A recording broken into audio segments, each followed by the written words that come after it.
today we're talking to Phil Tan, a Malaysian who's now based in Atlanta. He's someone he's an audio engineer who has received 3 amazing awards, 3 Grammys, one for Mariah Carey's The Emancipation of Mimi as the best contemporary R&B album. That was in 2005. And then the following year, you won the best rap album with Ludacris's release Therapy. And then 4 years after that, in 2010, you had the best dance recording, Rihanna's Only Girl in the World. Now that, to us, back here in Malaysia, that's quite amazing what you managed to do. And as you were telling us earlier, these are all actually out of your hands. You just do your job, and then this is what some people think of your work. Right. Can we start with some biographical background, perhaps? A quick take on where you're from and so on. I was born in KL. I grew up in Klang. I left in 1987 after Form 5 to Canada. Okay. So I went to college there, and after a while I got a little bit bored. And I tried to find out what it is that I wanted to do, instead of following the path that's supposed to be, it seems like everyone wants for you. Let's just put it that way. So I felt like it, either music or art was where I would feel happiest. Okay. So art, I'm not so sure how, it's not something I want to do as a job. I felt like I wanted to do that when I felt like I wanted to do it. All right. Whereas with music, I can listen to music all day long. So that's what I went with. But I wasn't a very good player, like in terms of a performer. So I knew I couldn't make a living that way. So I had to look for... Do you play any instruments? Yeah, my mom made me take piano lessons. Piano, okay. Yeah, so at the time when I was a kid, I didn't like it very much, but I'm actually very glad that she made me. How far did you come with that? What grade did you? 8th grade. Okay, so all the way basically. Not quite. Well, there's higher grades after quite that, high. but yeah. So after she said, I fought with her all the time. I don't want to do this. I don't want to do this. And she says, make it to 8th grade, and then after that you can not do. That would have given you the basic concepts of understanding music and sounds and so on. Did that help later in life? It did help some, but I think I was already fairly, how would you say, tuned in to music and sound in general. Okay. So some would say it's a gift, but it's just something that happens fairly natural for me. So I don't really know any better. I guess I wonder about audio engineers. I've never talked to one, especially not one as famous as you. So when it's about getting sounds mixed in a certain way and highlighting certain sounds and so on. Right. So it's both science and art in a way, isn't it? It's rather technical at some level, but to make it work, you have that artistic sense. I just wonder when you mix, how do you decide this should be higher, this should be lower, that should have another quality, and do you favor certain instruments, certain types of voices? No, I think it's a combination of things. So mixing to me is a little bit like cooking. Okay. Yeah. So you have different genres, and then different subgenres. All right. So and these genres all have treated differently. Like if you if you're from northern India, then some of the spices are different, and some of the versus say southern India, and so on and so forth. Okay. So in music, it's a little bit of the same. So some instruments are more featured, like in certain genres of music, and certain styles, certain rhythms are prominent in certain types of genres. So it's to me, it's a matter of you collecting that vocabulary, that musical vocabulary. So as when I was a kid, I was very fortunate to have a friend he and I still are friends. He lives in Klang. His brother was educated in the UK, Okay. and he would from time to time send these little care packages back home with all these vinyl records, and we would listen to all these, these popular music basically Right. of the time. This is in the 80s. So we would and that kind of got me interested in how things were put together. Right. So that's really where the interest started. That's a great analogy, I think. Yeah. So if you're doing pasta, you would be Right. thinking differently from if you're asked to do Malay food, for example. Right? Exactly. That would also make you a connoisseur of music in that you have to know what's going on and what's been done and so on. To some degree, but I think that's a heavy word. To me, it's just to me, it's more of a matter of taste. All right. So I have the music that I listen to informs me of the decisions that I make later on, whether it's conscious or not. So a lot of times, when I listen, when I'm given a set of music tracks, right? When you listen to a song, it's all put together. There's your drums and bass and keyboards and guitars, etc. And you're just basically trying to make sure all these things are presented in the right proportions to most effectively tell the message. The message is what's important. All right. How what I mean by that is so for example, if it's a love song and it's a sad love song, as a listener, do you feel the sadness? All right. All right. If it's a rock song and it's very angry, is that anger coming across? Your message is an emotional message. You Correct. try to generate a certain Exactly. Okay. So when you get a song, Right. something is handed to you, and then you sort of decide this is what this music is trying to say, Yes. and then you enhance whatever you think it wants to say. Is that it? You're trying to do that, yes. So sometimes you do it. In the earlier days, when I was less experienced, perhaps I would approach it more technical in terms of let's make sure it's correct technically first, All right. before I do anything else. Right. Then, as you get more experience, then that actually becomes very secondary. The message becomes more. The feeling is much more important than anything else. So I was going to ask you what if you have favorite instrumental sounds that you prefer, but based on what you just told me, I suppose it depends on what you're cooking, right? Exactly. Sometimes it might be drums, sometimes just a voice or whatever. Right. And a lot of times it depends on what you're given too. As a mixer, quite often I don't actually record the material. No. So in the earlier days, I did both. I would record and I would mix. So it was a little bit easier to mix. Because when I was recording, I would record the sounds exactly how I envisioned them in the final product. So when I was mixing, I didn't really have to do a lot of tweaking. It was already the way I envisioned it. If I may try an analogy on you here, I tend to tell my kids when they were growing up that if they're running 100 meters, make sure they're running 110. And then you cut the last 10% off and you got the 100 meters, but it makes a difference to those 100 meters that you were aiming for 110. Sort of Right. thing. So I wonder, you get the ready product. For the musicians, it's sort of their ready, this is as good as they can get it.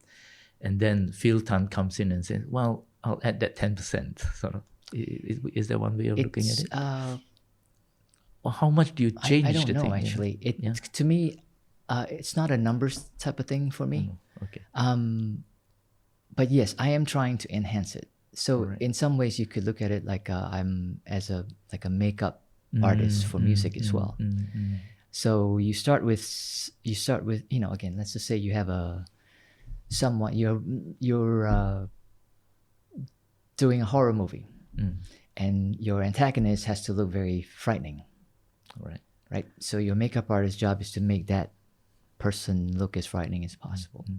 So how do you do that? And so that person, and again, because it's an artistic kind of thing. One makeup artist to the next will do it differently. Sure. So it's a little bit like that. So So there's 3 of us in this room at the moment. So if this set of music tracks were given to you, Alex, and me, it would come out 3 different ways. Of course.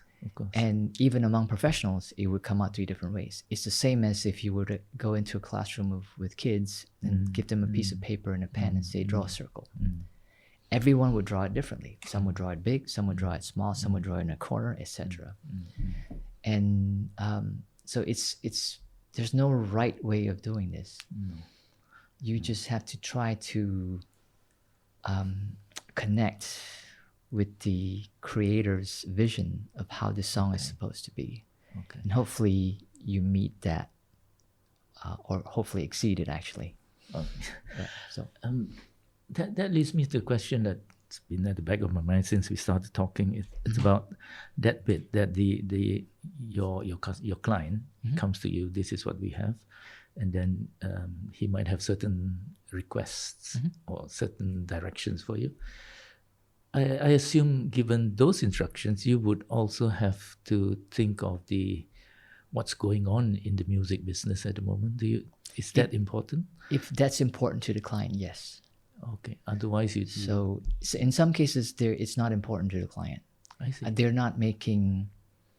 They might be true artists in the sense that they're not making stuff for the marketplace in terms of commercial success being the goal. They are just, a painter has to paint. Right. Whether or not the painting finds a buyer doesn't really matter. So in some cases, the artists are like that. In popular music, then it might be a little bit different. So the record label, again, I get hired by artists, I get hired by managers, I get hired by the record labels, executives. It doesn't. It's different in different cases. But do you always meet the artists in the end? Do you? No. I don't always meet the artists. It depends on whether or not the artist is wants to be involved in this process. Some artists don't tend to not feel particularly connected to this side of it. They do what they do, and they're like, okay, well, you're done. It's a little bit like an actor, right? So you have a director, you have your writers, etc., and you come in, you act. Once you're done, you're done. So whatever happens with the film, it's really, to some degree, out of your hands. Right. So the editor could be terrible, and the story could come out could not be told effectively, but you've still done your job as an actor. Right. We do see films with very famous actors, and the whole film is just crashes, right? Right. And that would depend on other people involved in the process. Right. Yeah. I was thinking, even if the artist, your client, comes to you and wants certain things and thinks of him or herself as just being a pure artist in a way, but they don't function in a vacuum. They're in a way reacting, continuing a dialogue in their field of music, perhaps. They would have listened to the latest and so on. That's what I meant. That do you also then have to be quite versed in what they are responding to? Yeah. Like so I try to have a conversation with them, if at all possible, about what some of their references would be. I see. Yeah. So then they might say, "Hey, I really like the way this song feels or sounds," or do you think we can do something similar in that vein with what we have? So, and actually that happens more frequently than you think. So a lot of times what happens is if you have a song, if you work on a song that's very successful, I would say for the next year, maybe even 2, a lot of people will come to you and say, "Hey, that song that you did, make us sound like that." All right. And a lot of times you have to educate the client and say, you can't sound like that because you're you and you're not them. And your song is the material that you're giving, that we're working with here is not that specifically. All right. And your strengths are different. Tempo, right. It's a different tempo, it's a different key. The compositionally is different, etc., etc. So you can say, I can try to get you in the ballpark, but I really would prefer if you became you and not be someone else. I see. Yeah. I see. Has the industry changed a lot? Incredibly. It changes sure, all the yeah, time. Yeah. And now we don't do LPs anymore. We practically do singles and so on. Yeah, it's a much more singles driven market, and if once you get to a point where you have enough singles, then yes, the record label might consider putting it out as a collection, as an album, a collection of singles basically. Whereas I think back when we were growing up, quite often the album was thought of as a body of work. Right. It like a, well, not so much concept album, but it's a sign of the times and all that. Yes. Right. It's that's something I miss about music today. That it's not sold to me as a book. It's sold to me as singular chapters. Yes. But I think that's the nature of how the internet has changed how consumers. Right. But you growing up knowing album covers and all that, to me anyway, back then, the visuals were very important in how I would prepare myself for the music I was going to listen to in that album. True. Now when you do only the sounds, do you also work visually in some sense? Yes, I think the visual is just different. In the album days, the visual was more two-dimensional. Yes. Whereas now the visual is video, and MTV was what changed all of that. Right. So with so the visual became more important actually at around that time, because as an artist, if you were if you had a look, you were more likely to be noticed versus you looking like everyone else. You have other ways of creating an identity. Right. So just to use, again, one of the most best-selling albums of all time is Eagles. And if you remember, Eagles didn't put themselves on the cover. No. Right? No. That changed quite a bit when MTV became the way to do it. I see. So you almost had to do that, or the record label would quite often fight you. The Beatles almost always had the foursome on the cover, didn't Correct. But the Beatles were a very different. I don't know how to say it. Like, it's a very different product. So at the time, it was quite revolutionary. Right. And in some ways, it still is. And people continue to be influenced by Beatles music all the time. So for us, I think now we think of it more in terms of video. Like, how would this, like a lot of times in the 90s, for example, when I was growing up, so to speak, the first part of my career, quite often we would still be making albums, but quite often we would look at it like, okay, well, which songs on this album are potential singles? These are the ones that we would be making videos for. These are the ones that would get service to MTV. So it was a very, very much a conscious in the back of your head type of a thing. I see. I remember in the late 70s, right, when disco started coming, suddenly it just invaded all music that was being played, and it's a certain rhythm to it, which I sort of detested, but still, because it became just a thing, right? And I suppose back then the audio engineers would be forced to some extent to go into that. And certain periods they're quite free, maybe. I wonder about this might be a tough question, but we tend to think of the music industry as rather cutthroat, and that's pretty accurate, actually. Yeah, that's pretty accurate.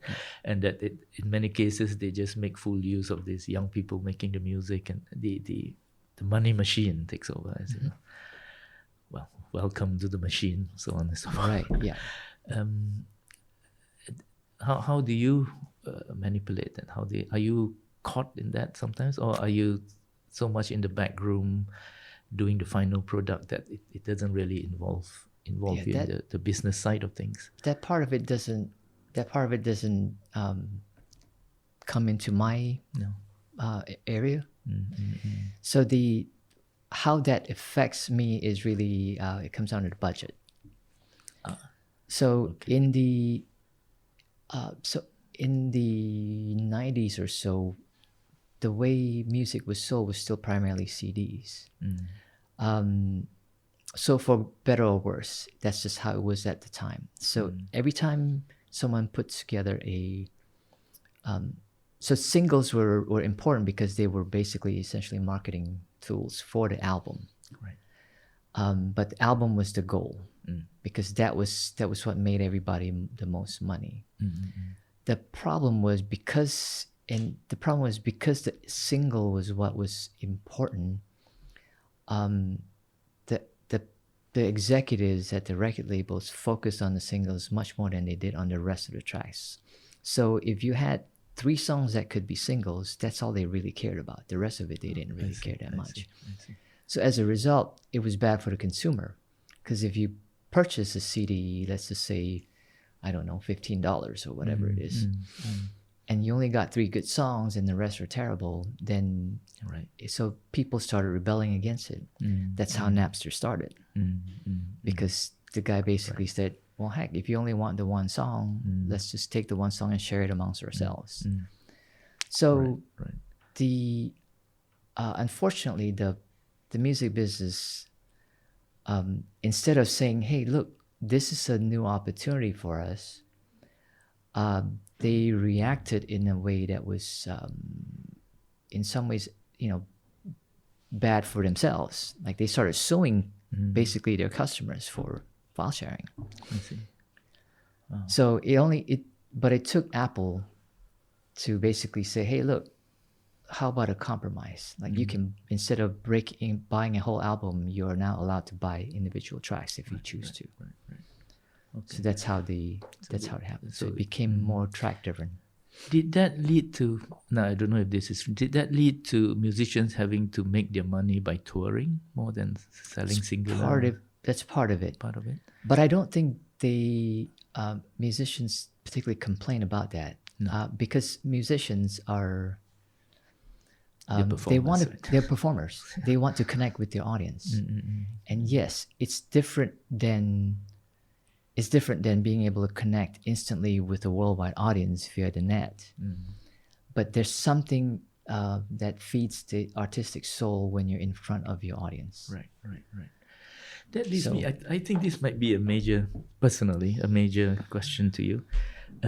Here's the music handed over to the sound engineer, and then he does his magic with it. And when the group tours, what do they play? Do they play whatever it was they handed to you, or whatever was marketed after you had done your magic? It really depends on them. Okay. So what happens is that usually after it gets approved, the mix or the mixes get approved, what we would do is that we would deliver stems. And stems basically mean they're groups of instruments. So here are the drums together versus separate out into 16 different parts. Here are the bass parts. Okay. And so then those parts would then be given to the musical director, who's basically the band leader. Okay. And the band leader during rehearsals with the artists would then work on how they want to present those songs. Okay. So they can pick and choose those elements and edit them into the format that they want to perform. I think it depends on the artist. Some artists want to perform it exactly like you hear it on the record. Actually, some listeners like that. All right. So they recognize it. Right.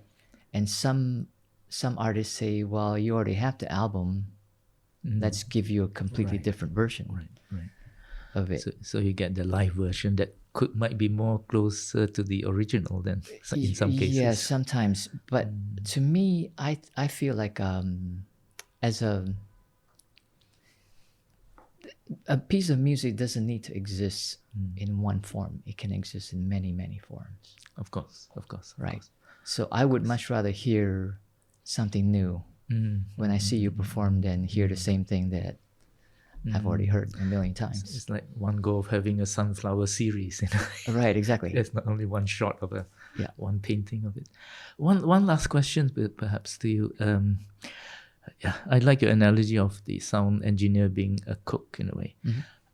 Today, when we're very globalized in all sorts of ways, and food, you get fusion, Japanese fusion, anything. Sure. Fusion music then, is that Yes. something you see as well? All the time, yeah. So, the time. For example, K-pop, very popular at the moment. A lot of it is borrowed. Production techniques are borrowed from the West, Right. from popular music. See, at a certain point, I remember. So let's go back to the 90s. A lot of artists would make albums for different markets. So Shania Twain, for example, she's a country artist, so her main album would be the country version, but she would make a world music version, and she would make a pop version without the very discernible country elements, like a steel string guitar, for example, like a pedal steel guitar. So, and those days are pretty much gone. One version needs to be able to resonate across the globe. So it needs to work in Alaska, it needs to work in New Zealand, and everywhere in between. Yeah, that was also one of my questions. Really, the market are many things, and it's the American. Is there a global market even? And Yes, so on and so forth. A lot depends on the marketing in the end, I assume. Yeah. Because so you have to think of that too, or it's usually the artists who would suggest it's the artists and the producers really that are more cognizant of that kind of stuff. My job is really to make sure that it's competitive in the marketplace in terms of how it sounds, and that the message comes across. So the main way music is consumed these days, from what I understand, is through social media, TikTok. Right. For example. Right. So when something goes viral, it doesn't go viral just in one place. It goes viral everywhere. So that's where the globalization comes in, as you mentioned. I remember as a teenager here in Penang, and you listen to imported music, sometimes in pirated versions and so on, and you like the music, and then maybe it's a young thing, you get very involved in the technical quality of the sound. Listen to those drums and so on, because with the coming of the internet and Napster, and after that, it's the messaging now somewhat different. Is it still the quality of the reproduction of sounds that's important, or? Yeah, in a lot of cases, it's not. It's not, huh? Because a lot of the music that's created on TikTok is by people who do it in their bedrooms. So there's a certain rough edge to them. Right. And the record labels tend to care less about quality these days, again, in my opinion. Okay. They look at it like, well, it's already such a huge hit. Like, this particular clip has been viewed 15 million times. And it just like it is with the rough edges, so why bother cleaning it up, so to speak? Right. And so, guys like us will eventually lose our jobs, and not just because of that part of it, but also to artificial intelligence. It's coming. Yeah, so your clients might become a more and more elite group of people, perhaps. Well, yes and no, but the elite group, so to speak, are have a smaller and smaller audience. Yes. That audience is reducing, so it becomes more difficult. So it's a weird time when you look at music these days. So on the one hand, the record labels are making a ton of money through their catalog. The catalog also, oddly enough, is mainly comprised of the big stars of yesteryears, like the Beatles, as we mentioned, the Elton Johns of the world. Yeah. And the people who are listening to this music are essentially the baby boomers. And that generation is kind of dying off. Yes. So the new generation of music consumers tend to listen to things that are a lot more disposable. So by nature of it being disposable, the value of it is actually decreased. All right. So a song back when we were growing up, for example, we all sort of listened to the same things because there was only so many radio stations that were available. There were only so many TV stations that were available. We all read and referenced the same magazines, etc. Now there's just so much stuff out there. Yeah. It's very, very siloed. You pick your own portal, music Exactly. portal, really. Exactly. Yeah. So because there's so much more stuff, the value is becoming diluted. So if you as a steward of the business, you're, and again, I don't mean it to sound, I don't know what the word is, like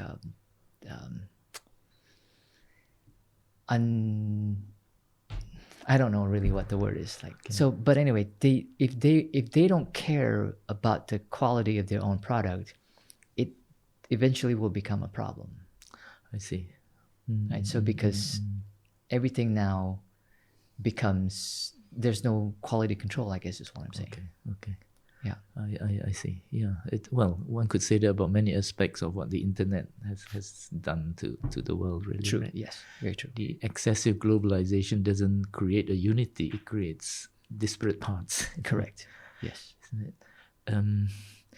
Well, I keep having last questions for you. So that's all right. We can keep going as long as you. There's so many things I would like to talk to you about, really, because music that's another thing. During our time, sound was what attracted young people, music and so on. And then, as you said, the visuals came, and now the visuals seem to be as important, if not more important, than the sounds themselves. Right. Let's say you watch a Netflix film nowadays and you have the subtitles on. They'll keep telling you what kind of music is going on. They'll classify the music. Yes. They'll say horror music. Yeah. And sometimes you can't even hear the thing, but it's telling you, okay, here's where certain things come in. Would that kind of thing irritate you in how sounds are being classified? And is there dumbing down of how we should experience sounds? Because they're telling me to think of this sound coming as a scary actually, one. Hollywood has been doing that forever and ever. True enough. So I find it's when things are super obvious that I find annoying. Okay, so sound is subtle, right? Right, by its nature is that. Right, but it's a very big part of how things are. All right. How you see a movie and how it affects the way you feel. So it's very important. So I tend to prefer people who are subtle in a way that's actually beating you over head with it. So if you watch a Christopher Nolan film, for example, the movie is incredibly important, but it's also incredibly well thought out. All right. There's a lot of thought put into it. At every point. So. Right. The films that I find, and again, I don't mean this to be disparaging, but this is just generally the way I, from my experience. The films the Asian films that I see are the ones that are like just really, really obvious with their messaging is rather unsophisticated generally. It's just, just there's no subtlety to it. Like here's where you're supposed to feel sad. Here comes the sad strings, and here's where the I tend to put that down to a legacy from street opera in a way, where you can't. Not everything is obvious on stage, so you have to exaggerate them. Right, that kind of thing. Yeah. So, I prefer. Again, this is me, and again, everyone has their own taste. I would agree with you to some extent. I recently took to watching Korean dramas and so on. Of course, there's that sometimes like a subtlety, but I find their script writing quite amazing. Their messaging rather surprisingly profound here and there. Yeah, I think the Korean government did a really nice job, because a lot when they were, I don't remember when in the 60s when they first started paying attention to the arts, and they said, well, how can we invest in our people? Okay. Like it is, and a lot of countries would go, well, let's let's invest in infrastructure. Instead, they invested in their people, and that's how the writing became good. Was because and that's the cheapest way to do it, is to invest in your people. Yeah, they've been incredibly impressive, I think, over the last 10, 20 years. Yeah. Very much so. Thanks so much, Phil, for sitting down and talking to us here at Penang absolutely. Institute. Thank you for inviting me. I would tell our listeners that they should visit philtan.com. I'm very impressed by your page. Oh, thank you. It's really, it tells you what you want to know about yourself once you go there. It's all very visual and so on. Thank you. And anyone wanting to know more about Phil Tan, Malaysian who won 3 Grammy Awards, well, you don't like the word won, but who received 3 Grammy Awards. If you would want to know more about him, just go to philtan.com. Thank you, Phil. Thank you so very much. Thanks.